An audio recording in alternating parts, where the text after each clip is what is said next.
Hello mga kabibilab, sa magandang araw na naman po sa ating lahat. So for today's video ay pupunta kami ng bayan at magpapacheck up po kay Nana. Dahil si Nana po ay masakit ang kanyang mga katawan, kanyang likod, and then may ubo po siya. Kaya pag-isipan namin na ipacheck up muna namin si Nana.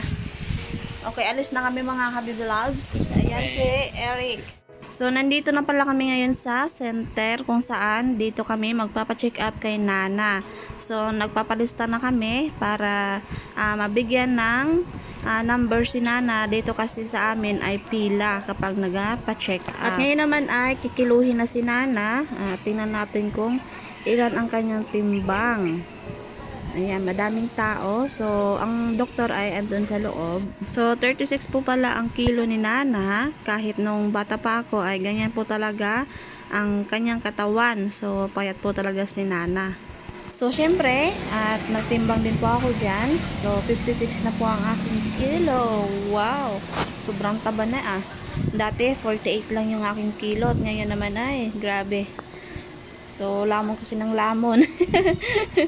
So, waiting na po kami dito sa labas kung kailan tawagin dahil yung aming number ay 27.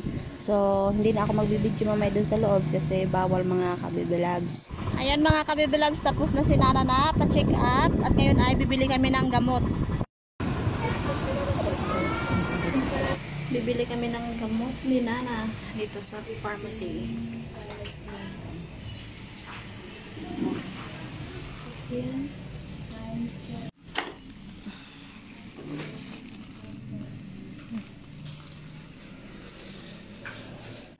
Yan mga kabibilang, so dito muna kami sa burgeran. Magbibili muna kami dahil gutom.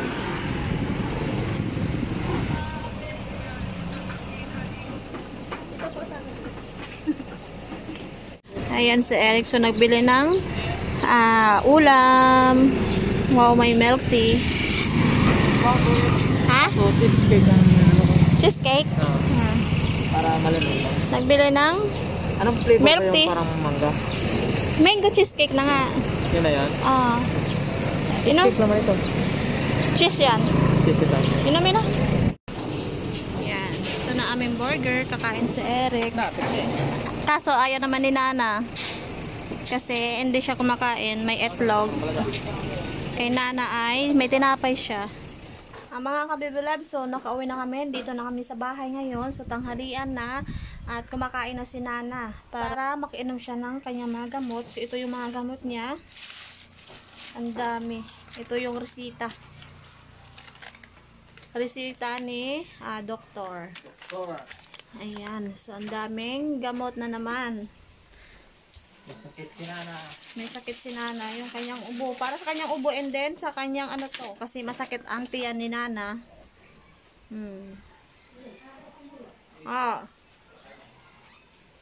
May lagunde para sa kanyang ubo. Ito ang kanyang lagunde. Ito yung Yan na yun. omeprazole. Ganito yun, yung dating Omeprazole. result. Yung dating ganito rin yan. Para sa kanyang tiyan. Mga sumasakit. Mas masakit. Diyan lang nakabila ng Scorpic. Diba? Tama talaga sabi ko. Ito yan, hay. Ano ito? Ito ang iba na to. Hay, amoxicillin. Meron din po siya ng meron din po siyang resitang amoxicillin. Ito. Hay, ano to? Sa tiyan to, sa kanyang ganto, sa tiyan to. Itong isa. Lagunde. Ano ba? Ayan. Ayan. So, yun ang mga kabibilabs at kumakain na si Nana para makainom ng kanyang gamot. Init? Grabing init ito sa amin talaga.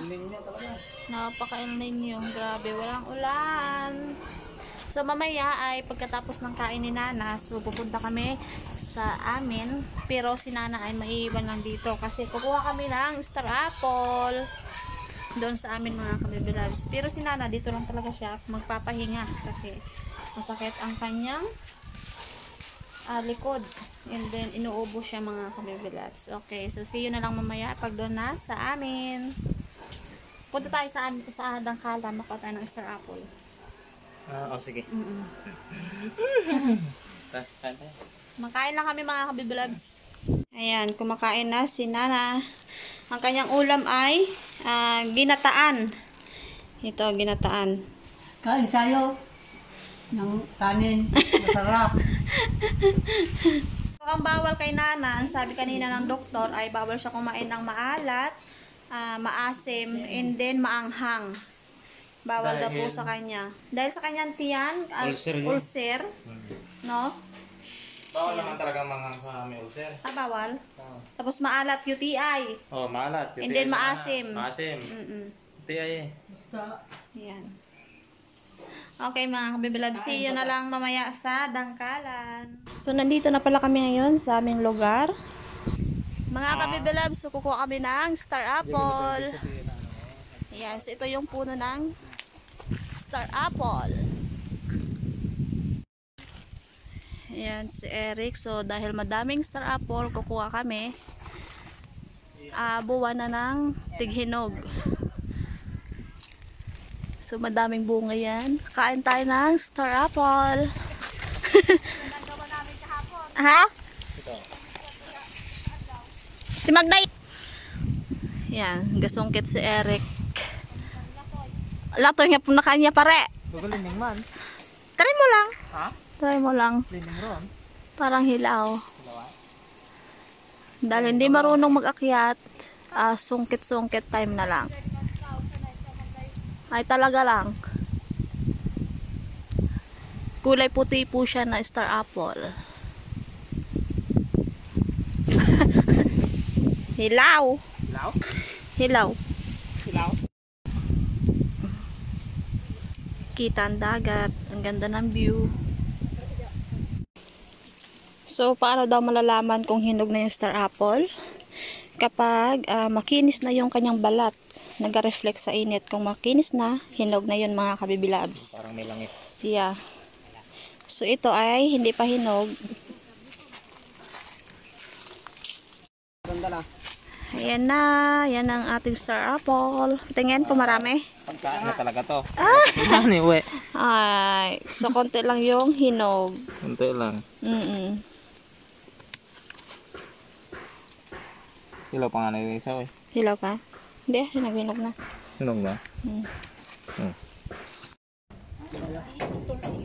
Kain tayo ng star apple. So may mga kasama kami dito. Ayaw nila ng star apple dahil sawang-sawa na daw sila. Sawang-sawa na git. Hindi lang sawang-sawa, sobrang sawa na. Dahil doon sa kanila Eric ay ng star apple mga kabibilabs. So dahil maingay kasi nagpapanda yung aking tatay ng bahay niya. So dito kami sa malapit. Lalo ganyan ang kapantay, sobrang sawa na. Ayan sila mga kabibilabs. So sinasabihan din namin na star apple ayaw nga nila kasi sawa na daw sila. Sarap. Makatas.